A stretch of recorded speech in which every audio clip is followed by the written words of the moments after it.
Hello everyone, it's Aurora and today I'm going to do a quick patch review with you, and in this patch review I'm going to explain the changes that were made in the latest patch, which introduced us the Super Adventure Box Festival, and there are some few balance changes for every class. The way they put the balance changes in wiki a bit chaotic, so I made a quick cheat sheet in this video. I'm going to put that on when I'm explaining those changes, so stay tuned for those. And without further ado, let's start with the Super Adventure Box and go from there to balance changes. There aren't many changes to Super Adventure Box except for this Super Ooze Kitchen. In this kitchen we have a mini event where we put some ooze into this oven to get a bigger ooze to kill, and with that there is an achievement related to it. It's the Super Ooze Baker. We will get a mini if we finish that one, and if you're a new player, this also gives some of the items that you can see. Well, you can see now. You can see here as a final reward for this event. We need to finish this event 5 times, because putting the green oozes into the oven is one event, and there will be a champion after that, and that's another event. And the achievements ask us to do 10 events in this instance, and that's pretty much it. Other than that, we have the usual changes to Super Adventure Box. We have new annual achievement where we get a new boots for the annual achievement, and also we have new reward for the weekly, this Super Rainbow Cloud weapons locker. You can select one of these after we finish the weekly, at least that tier of weekly, as well as the annual. And other than that, oh yeah, we also have the Deft Lahar, which is selling us the Super Adventure decoration for our homesteads, which you might have noticed in the beginning of this video. I was in my homestead with the new decorations. Before I move on to the general changes, I want to show the location of the Super Ooze Kitchen. It says it's located in every beginner map. Beginner maps are generally the ones that are closest to cities.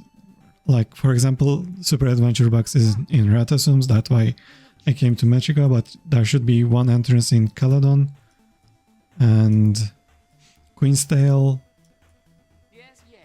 Wayfarer, and Plains of Ashford. So the one in Metrica is located here. This is the first waypoint that you open, and you can see the Super Adventure Box symbol on your maps to locate the Super Ooze Kitchen. This is the portal to the event, and here's how you enter this one. And that's pretty much it. The general changes are a little bit basic. One of them is raid related. They fixed something in Legendary CM for the Ura, and the other one is actually the skiff skill. There was an issue with the Angler Sense. You couldn't use Angler Sense when you were using your skiff, so they fixed that. And then there is one more fix for the Super Mini Blue Ooze, and that's pretty much it for the general changes. Yeah, like I said, it's pretty basic, and the rest of them are related to either the World vs. World, which is again related to balance patch, and profession skills, and that's exactly the balance patch that I was talking. So let's move on to that part. About the balance changes, I'll be doing the explanation over Super Adventure Box, but I'll be putting stuff over in the screen so you can follow the changes from there. And first thing is that they mentioned that they are doing these changes to balance some of the PvE classes, and some of the changes are mainly focused on the quickness access in World vs. World. That's why they are doing that, and they don't want to remove the quickness like alacrity, but they want to limit the access for quickness. With that said, there is some changes to relics. that are in the game. There are 2 changes for the relics. First one is, actually there are 3. First one is a fix for the Relic of Fireworks, and the second one is they changed the amount that Sigil of Relic of Thorns gives for conditions, because I guess they were abusing it for the raids and they want to limit the access for that for the raids. And other than that, they were also using the stacking ability for some of the sigils, and they want to stop that for using in the raids, mainly I guess for the LC and for Ura. And these are the general changes for the relics and sigils. I'm gonna explain each class after, starting from Elementalist. So we had the balance patch preview before, and there were a lot of changes for Elementalist in that one, and they decided not to do them.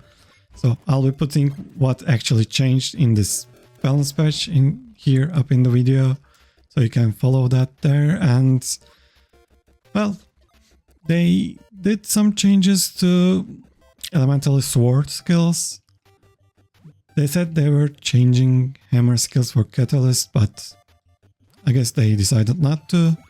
And now the changes mainly focused on sword, and there are some healing changes for PvP.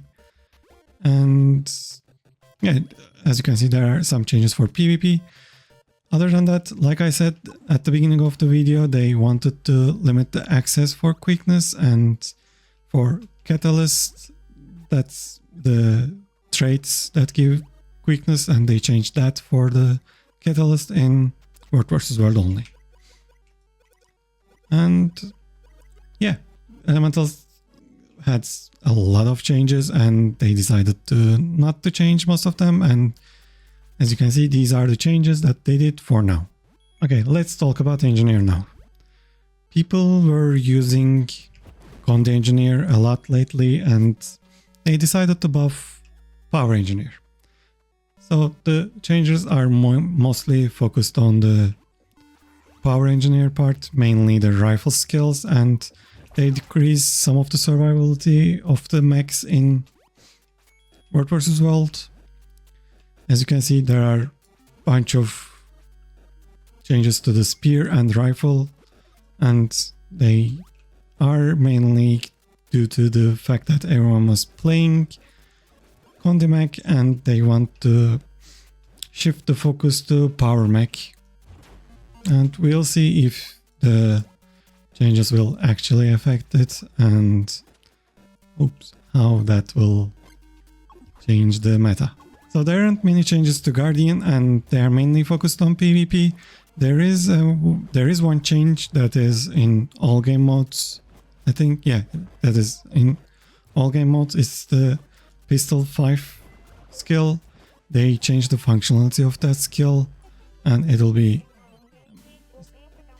well, their aim is to make it more usable, and we'll see, maybe it'll work for the best, and Pistol will see more light in all game modes. Time for my favorite class, Mesmer. So for Mesmer, the changes are again mainly focused on the PvP and World vs. World side. There is one exception to this, and it's the Greatsword changes. Greatsword changes are PvE focused mostly, but well, there are some changes to all game modes for Greatsword. Greatsword is, well, underappreciated weapon, which there are some uses as a range weapon, but they buffed it, so it may see more play in the PvE game mode as well. And like I said, the rest of the changes are focused on the PvP and World vs. World, and the World vs. World changes are mainly focused on the quickness that Mesmer provides. So now on to Necromancer. There aren't many changes for Necromancer. Actually, there were one change that I guess everyone was objected to, which is the Spectral Grasp. They were planning to change the Spectral Grasp to... Well, they were planning to reduce the Spectral Grasp range by half, but they decided not to, which is a great thing because it will affect the PvE environment as well, and it will mess up some of the raid bosses that require, and also strike bosses as well, that require Spectral Grasps to be useful in them. And it's nice that they didn't put that one in, but they put the Greatsword 5 change, which is the number of pulls that you do with your Greatsword 5 in World vs. World, to 5 to 3, which is pretty nice, considering you could pull everyone up from the tower with your Greatsword 5. Okay, now let's talk about the Ranger changes.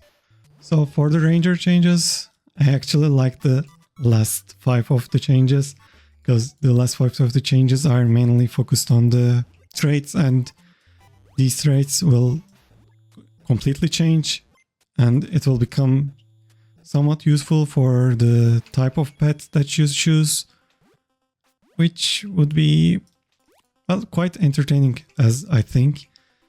There will be some changes to builds because of these trait changes, but they look fun, and I hope it will really be useful for the Rangers. Other than that, the rest of the changes are... Well, most of them are mainly focused on spear skills, and they nerfed it for both PvE and PvP. Now I want to talk about Revenant. For Revenant, the changes are mainly focused on the Renegade and Vindicator. The Vindicator changes pretty simple. They actually changed the power coefficient for the dodge skill that they use, and it would increase their power quite a bit. And I think the Vindicators are mainly using that skill to do their damage anyway, so it could be very beneficial for them. And as for the Renegade, they are changing again the power version of the Renegade, and they are also doing some changes to shortbow, but I don't think changing the power coefficient for shortbow would make it viable power weapon, but I could be wrong. Anyway, the changes for Renegade stance is actually make me wonder if that could be used for healing. But the issue with Renegade is it is pretty difficult to keep up the alacrity because of the duration and cooldown of the alacrity skill. You need a bunch of concentration to keep up alacrity, and maybe as a healer it could work, but as a boon DPS I still think it needs a little bit improvement, but it could be helpful. At least it's a point into the right direction, let's say. And there are some PvP and World vs. World changes as well, but that's pretty much it for Revenant. Okay, next let's talk about the Thief. Finally we came to the class that I'm actually playing right now in the Super Adventure box, but still. And yeah, in the Thief, for the Thief changes, the changes are all over the place, I'd say, but there are some improvements for the Heal Spectre. They added a blast finisher for Scepter, for the Scepter skill. I think, yeah, for one of the Spectre skills, and they also change the power coefficient and power coefficient for the spear, which will improve the use for the spear, but I still find Thief Spear to be a bit chaotic to be actually useful in either of the gameplays. I'd say, but the rest of the changes are mainly focused onto how you can manage your initiative, and there is one change to the blinding powder that they made. They removed the stability and they added some other functions, like it will be instant cast. It used to be instant cast, now it wasn't, and now it's again. It's a little bit confusing, but that's it for the blinding powder. It will be nice to use blinding powder again as a quick stun break rather than stability source, which I think it didn't need it anyway. I don't know. Okay, let's finish this one off with the warrior. So the changes to warrior are mainly focused on berserker. They changed the power coefficient of most of berserker skills, and they increase some of the sustainability of the warrior itself in general, but I don't think the sustain they gain from this balance patch is worth the power they are going to be losing from their weapon skills, class skills, and some traits. And they also have some of the quickness removed from some skills. Again, this is similar to the thing they said about the changes that they want to make to World vs. World itself. And they also changed the staff skill of the warrior to have less people that they can pull, like the Necromancer Greysword. Necromancer Greysword used to pull 5 people and now it's 3, and it's the same for the warrior's staff skill. And yeah, other than that, you can check the changes that were made in the video itself, and that's all for the changes for the classes. I'm gonna move on to the last thing that I wanna mention, and yeah, move on from there. And finally, let's talk about the Black Lion Trading Company changes and changes to the Black Lion chest. So for the Black Lion Trading Company changes, we have this new Royal Layered Cape. It probably has 4 die slots, but it's meh, it's okay-ish. I don't know. If you like it, you can buy it. It's only a 500 gem. And if you also missed it, there is a Sweet Treat Gathering Tools. The animation is not that great, but it's still an infinite tool. You can get it if you like sweets and stuff like that. Before going into the Black Lion chest, I want to show you this. This is Deathlar in Black Lion, in the Super Adventure Box. You can buy the Homestead recipes from this NPC, and this is brilliant. I just wanted to say this. And yeah, for the Black Lion chest changes, we have new Black Lion items. These are the Chromatic Assassin skins. These are pretty great, and I think they are around 20 to 50 gold each, depending on what you get. I think Spear is pretty expensive, and since it has Spear, it has more than 16 because of the Spear. And the common and guaranteed part are usual. It's actually Black Lion claimed ticket scrap in this one. If you want to open the chest, it's pretty good time to open it. I think it was like Master XP before this one. It was not that great, but this time it's good, and the rare skins are Snow Garden skins. I don't actually like them. I have some of them, but they are okay too if you want them. And these are the nodes that you can get, and these are again same. The thing is, the change is we have an emote here, and it's a magic trick emote.